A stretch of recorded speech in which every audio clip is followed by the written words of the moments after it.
We shall look at one more case study to understand the construction better. Say, let us start with the key 5, which is at minimum. Next, say we insert say -2. Now we see that there is a violation, then this becomes -2 and 5.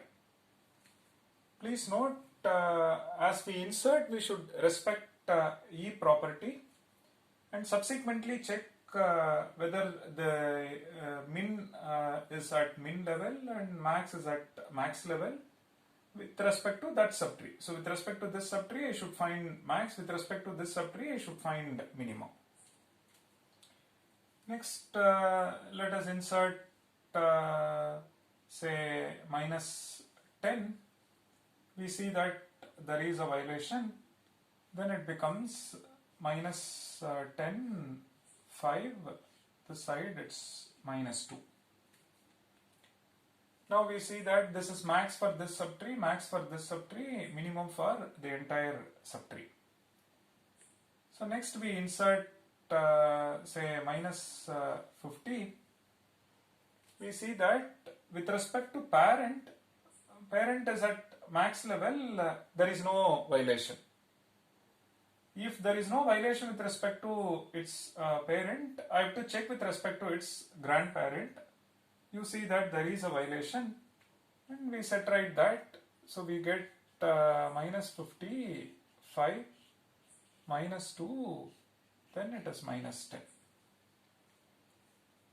Then we insert the next element. Let it be say 50. Now we see that there is a violation with respect to the parent node, then this becomes -50 and 50, -10, 5, -2. So far, if you see the construction, every insert is triggering either min violation or max violation. And next, let us insert the next element. Let it be say 100. We see that there is a violation, so this becomes -50, 50 on this side, -10, 5. It becomes 100, -2.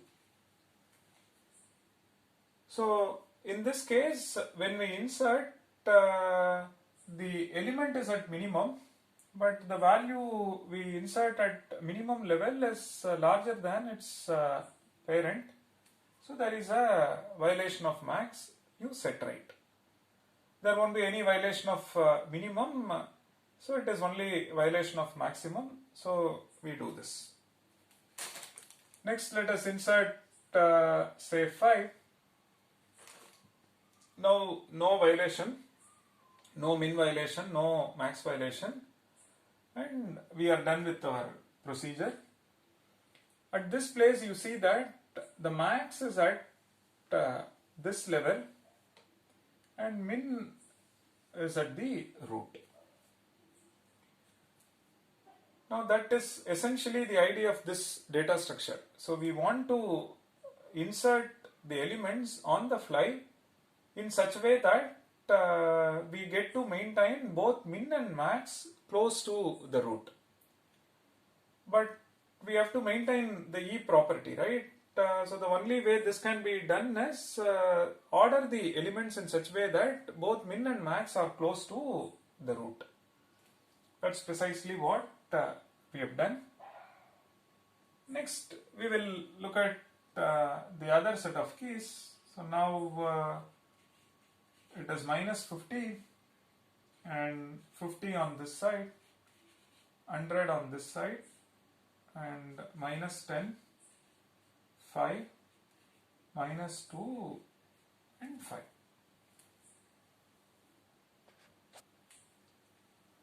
So now this is what we have. This is at minimum, maximum, minimum, and maximum. Now we are inserting an element at max level. Say let it be say 200.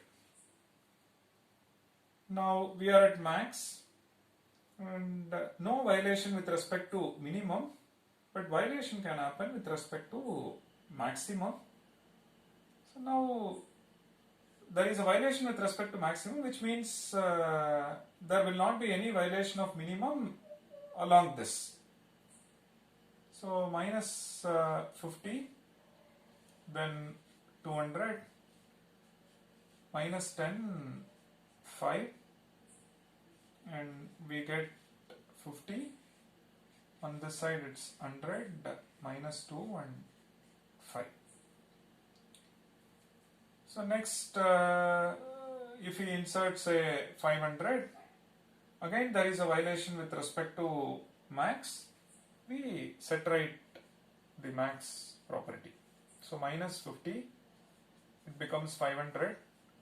This side 100, minus 2, 5, and to the left it is minus 10, 5, to the right it is 50 and 200.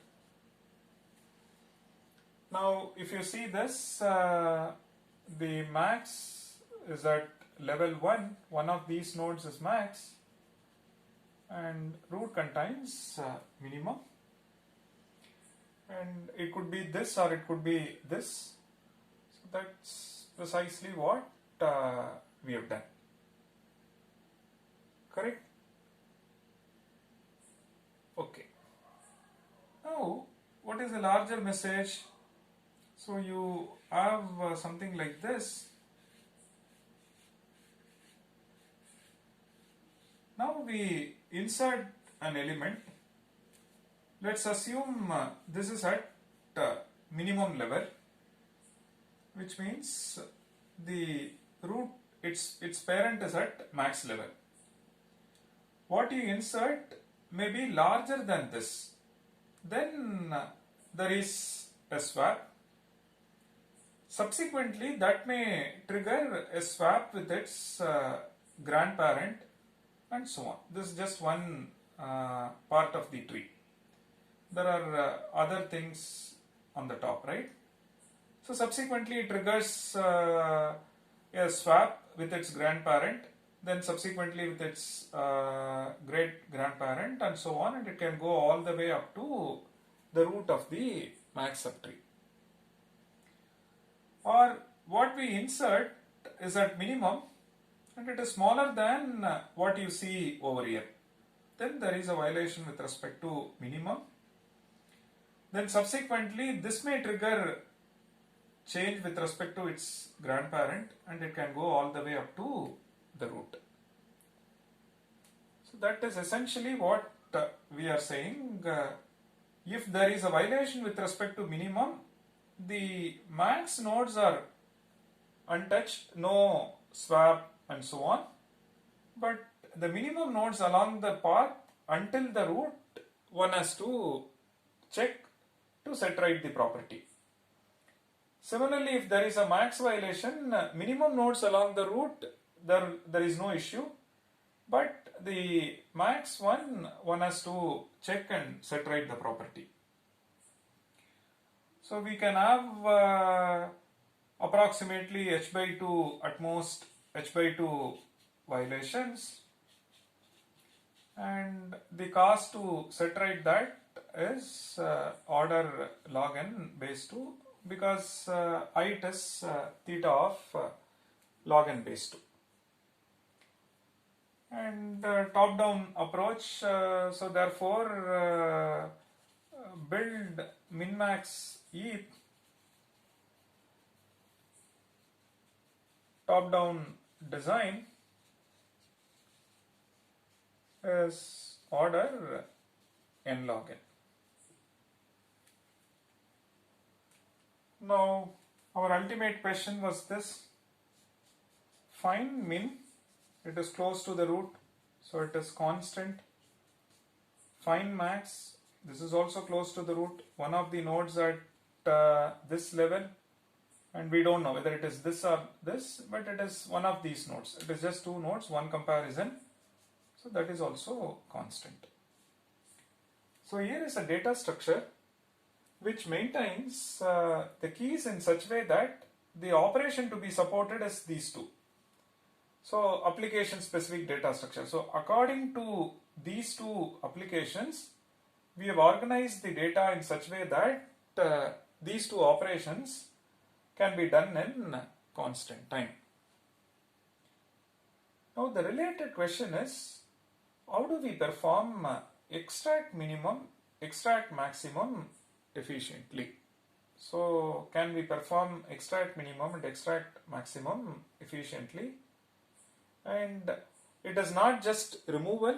After we remove a node, we should ensure the E property is maintained. In particular, min-max E property is maintained, which we shall see next.